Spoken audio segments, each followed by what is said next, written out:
পারি না, অ্যাপ্রিসিতে কিন্তু একটা সুবিশ্বাস করা যায় না। কারণ আমাদের আউটডোর একটা পোর্শন থাকে, বড় পোর্শন থাকে, রাস্তা থাকে, তারপরে কিছু গ্রাম এলাকাও থাকে, সব কিছু থাকে, গ্রামের পথ থাকে। তো এফডিসিতে ম্যাক্সিমাম কাজ আমরা করছি, কারণ যতগুলি বাড়ির কাজ করতে হয় আমরা এফডিসিতে ফ্লোরের সেট নির্মাণ করে কাজ করেছি। এখন করি না কেন, আগে মনে করেন, এটা একটু আগেই বলি, 2008, 2009, 2010 তখনকার সময় এফডিসি আপনি একটা ফ্লোর নিলে, কারণ একটা ফ্লোর আমরা তো ড্রয়িং রুম বানাতাম, যারাই ড্রয়িং রুম আছে তারা কিন্তু ডুপ্লেক্স ড্রয়িং রুম বানায়। ডুপ্লেক্স ড্রয়িং রুম বানাইলে মিনিমাম 8 থেকে 10 দিন লাগবে, কিন্তু এটা টোটাল স্ট্রাকচারটা করে ফিনিশিং পর্যন্ত। আপনাকে প্রথম 3 দিন উইদাউট ফি, এটা ছিল কিন্তু আগের ধরুন, তখন কোনো ফ্লোর পাওয়া যেত না কেন, অবশ্যই বেনিফিট ছিল। এখন আমি আসি না কেন, তখন একটা ফ্লোরের যাই ভাড়া ছিল 3 দিন কিন্তু ফ্রি থাকতো। পরের 3 দিন বা পরে আরো 7 দিন লাগুক, সেটার উপর 50% ভাড়া। তারপরে যেদিন থেকে আমি শুটিং স্টার্ট করবো এই দিন থেকে এটা ফুল ভাড়া। তাহলে আপনাকে বেনিফিট গুলি দেওয়া হয়েছে। এখন আপনি কাঠটা নামানোর পর থেকেই ফুল ভাড়া দিতে হবে। এই ফ্লোরে কাজ করলে আপনি এখন দিতে হবে 40,000 টাকা ভাড়া। তা আপনি যেদিন কাঠ নামানো শুরু করবেন ওই দিন থেকে যদি 10 দিন লাগে, তাহলে 10 দিনে 40,000, 4 লাখ টাকা তো আপনাকে সেট নির্মাণ করতে করতেই লাগবে।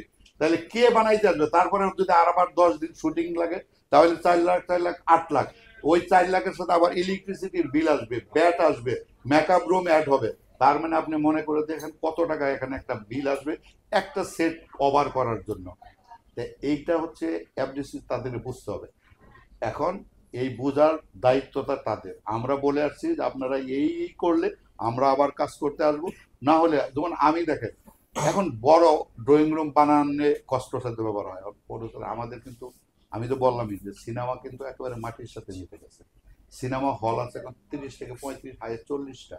ঈদে হয়তো 100+ হয়, কিছু কিছু হল বন্ধ থাকে, সেই হলগুলি ঈদের সময় ওপেন করে, শুধু ঈদের ছবিটি চালায়, আবার কিন্তু বন্ধ করে দেয়। কিন্তু এটা তো সিনেমার ধরন, সিনেমা সারা বছরই বানানো হবে, রিলিজ হবে, মার্কেটিং এ হবে, আমাদের দর্শকরা দেখবে, ভালো মন্দ তারাই যাচাই বাছাই করবে।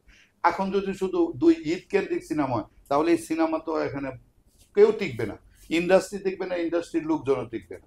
সেহেতু এটাকে রেগুলারাইজ করার জন্য আমাদের সবার উদ্যোগী এবং একটা সুন্দর বাসনা এবং কি বলে এটাকে, মানে যোগ উপযোগী সার্ভিস দেওয়ার জন্য সেই মন মানসিকতা সৃষ্টি করতে হবে।